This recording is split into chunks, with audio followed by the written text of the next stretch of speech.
Break के बाद आपका एक बार फिर से स्वागत है और रुख करते हैं व्यापार जगत की सुर्खियों की ओर।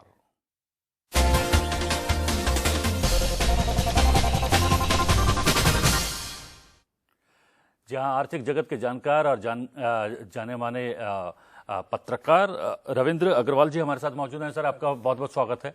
आप प्रसिद्ध तौर पर मुझसे इंटरेक्शन करें तो ज़्यादा बेहतर रहेगा। और खबर जीएसटी को लेकर है, क्योंकि समय अब नज़दीक आता जा रहा है। 1 जुलाई तय की गई है सरकार की तरफ से एक जीएसटी को लागू करने की, और आज बहुत सारी खबरें सुर्खी बनकर, जीएसटी से संबंधित खबरें सुर्खी बनकर समाचार पत्रों में छपी हैं। और 66 उत्पादों पर जीएसटी को घटा दिया गया है, जिसमें अचार हैं, इंसुलिन है और आम जीवन में सीधे तौर पर लोग जिन चीज़ों का इस्तेमाल करते हैं वो तमाम चीज़ें हैं। ये 66 जो घटाई है बहुत अच्छी बात है जी। वास्तव में जब भी कोई नई व्यवस्था आती है और प्रशासन किसी चीज़ को लाता है, फ्रेमवर्क बनाता है, तो उसमें लोगों का विरोध होना स्वाभाविक सी बात है कुछ मुद्दों पर। तो लोगों ने अपने प्रति रिप्रेजेंटेशन दिए थे, लोगों ने कुछ कहा था, सरकार ने उनकी बात को सुना है। मैं समझता हूँ सरकार की बहुत अच्छी बात है ये। और एक बात इसमें मुद्दा ये है कि पूरा देश, पूरी अर्थव्यवस्था, पूरा व्यापार जगत जीएसटी को लेके उत्सुक है और उसे लागू करना चाहता है, क्योंकि वो समझ रहा है कि उन्हें एक कानूनों के, टैक्स के मकड़ जाल से छुट्टी मिलेगी। ये बहुत बड़ी बात है। सरकार की तरफ से ये महत्वपूर्ण है कि इससे काले धन की व्यवस्था कम होगी, काले धन का सृजन कम होगा। तो ये तो टैक्स जो कम किए इससे निश्चित रूप से महंगाई पर असर पड़ेगा, महंगाई कम होगी। परंतु इससे महत्वपूर्ण बात एक जो आपने पहले कही थी, 1 जुलाई से लागू करने का निश्चय किया है। ये जो 1 जुलाई वाला मुद्दा है, ये थोड़ा चिंता की बात है, क्योंकि ये 2000 से चला था जीएसटी का मामला, 17 साल हो गए, अब आकर के इस स्थिति में आया है। इस पर क्या सरकार को 1 जुलाई पर स्टिक रहना चाहिए या एक आध महीने का कुछ ग्रेस लेना चाहिए? नहीं, एक आध महीने नहीं। अगर माना जा रहा है कि अगर 1 जुलाई तक जीएसटी लागू नहीं होता तो सीधे मामला चला जाएगा सितंबर तक। उसमें मैं कुछ लोग, कुछ संगठन, कुछ व्यापारिक संगठन, इसमें तीन चार खंड हैं जी। एक खंड है जिन पर जीएसटी लगना है जी, उद्योग व्यापार जगत, उसकी बातें इन्हें सुन ली।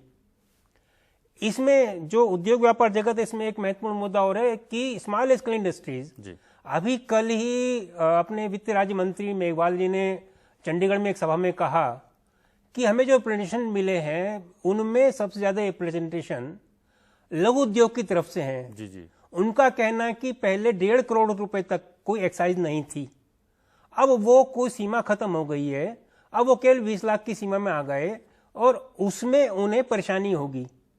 तो ये जो लघु उद्योग की चिंता है, ये सरकार भी समझ रही है, इसको देखना चाहिए। नहीं, लेकिन माना जा रहा है कि जो जीएसटी की दरें कम की गई हैं, उससे अब छोटे व्यापारियों को लाभ होगा। नहीं, मुद्दा वो नहीं है, क्योंकि देखिए छोटे व्यापारी को लाभ होगा एक अलग बात, ट्रेडर की बात अलग है, परंतु लघु उद्योग के जो लघु मैन्युफैक्चरर्स जो हैं, जो 3 करोड़ से ज्यादा लघु उद्यमी हैं, वो सीधे सीधे मल्टीनेशनल कंपनी के एट पार आ गए। उन्हें पहले टैक्स से छूट थी, एक्साइज नहीं लगती थी, वैट लगता था। तो जब एक्साइज लगी तो जितनी एक्साइज उनके उत्पाद पर लग रही है उतनी एमएनसी पर लग रही है। तो एमएनसी का मुकाबला करना एक लघु उद्यमी के लिए किसी भी स्तर पर संभव नहीं है। ये बिल्कुल ऐसे ही है जैसे एक आईएएस अफसर, एक चपरासी को कह दिया जाए कि एक आईएएस अफसर का मुकाबला करिए, कैसे करेगा भाई? वो कर ही नहीं सकता। लघु उद्यमी बहुत, उसकी पूंजी बहुत कम है। आपको पता है कि जो एमएनसीज हैं, बड़ी कंपनियां हैं, कॉर्पोरेट सेक्टर है, उसका एक प्रोडक्ट का विज्ञापन का बजट ही उतना होता है जिससे कम में एक इंडस्ट्री चलती है जी। तो उसको देखना चाहिए। मैं एक बात और है, जो समय की बात थी, उसमें एक फैक्टर है, ये पूरी व्यवस्था लागू करनी है बैंकों के माध्यम से और जीएसटी के माध्यम से, ऑनलाइन होनी है जी। और चार्टर्ड अकाउंटेंट्स में इन्वॉल्व हैं जी। अभी परसों 3 खबरें छपी हैं, बहुत छोटी छोटी खबरें हैं, उसमें जीएसटी ने जो जीएसटी प्रोवाइडर्स हैं उनकी तरफ से उनकी एक मीटिंग की थी जी। उस मीटिंग के बाद जो बात कही है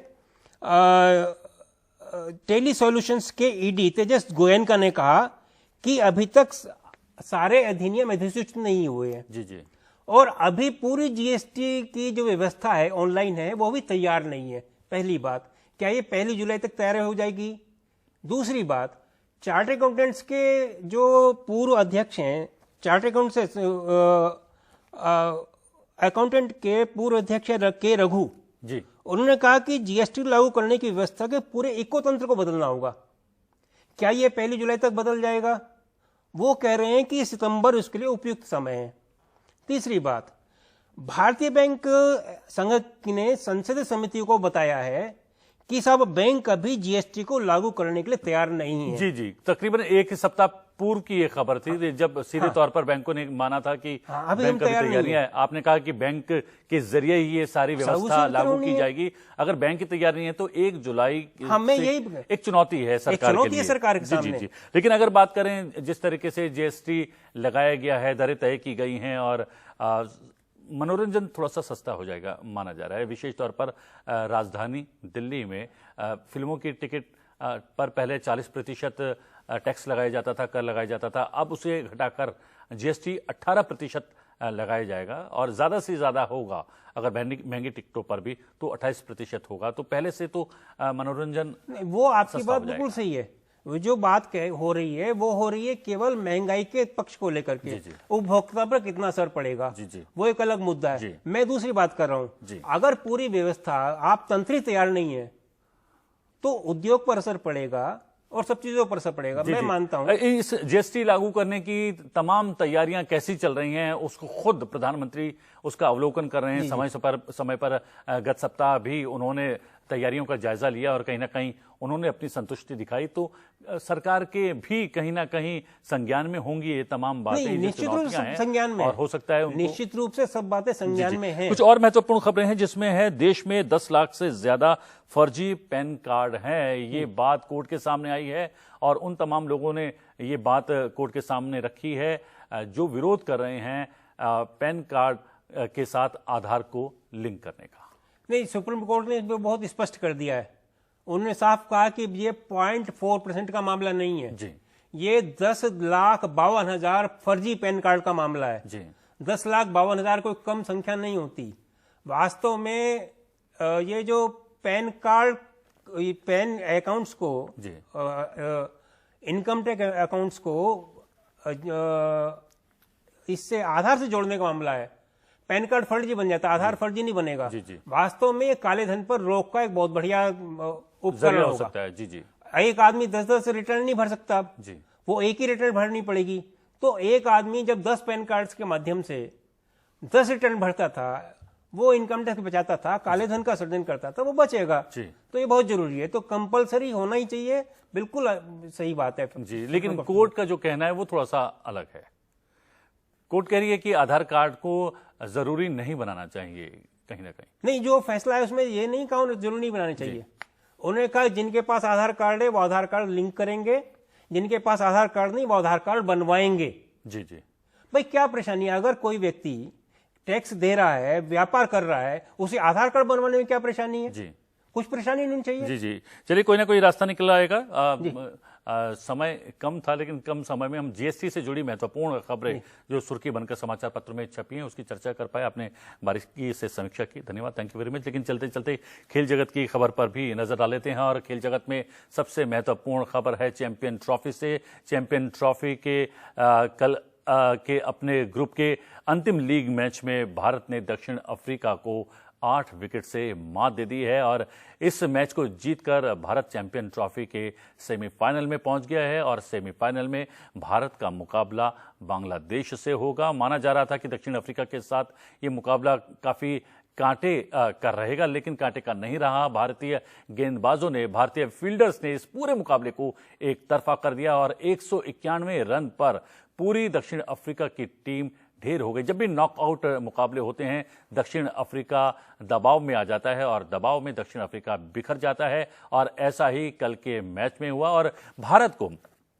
बहुत मुश्किल नहीं हुई 192 का लक्ष्य हासिल करने में। शिखर धवन जो कि एक सबसे कम इनिंग्स में चैंपियन ट्रॉफी की सबसे कम इनिंग्स यानी कि 16 इनिंग्स में 1000 से ज्यादा रन बनाने वाले, सबसे तेज गति से रन बनाने वाले बल्लेबाज बन गए हैं। उन्होंने सचिन तेंदुलकर का रिकॉर्ड तोड़ा। तो सचिन तेंदुलकर ने चैंपियन ट्रॉफी में 18 इनिंग्स में 1000 रन बनाए थे, लेकिन शिखर धवन ने 16 इनिंग्स में 1000 से ज्यादा रन बना लिए हैं। भारतीय टीम बधाई की पात्र है और भारत का अब अगला मुकाबला होगा सेमीफाइनल में बांग्लादेश के साथ।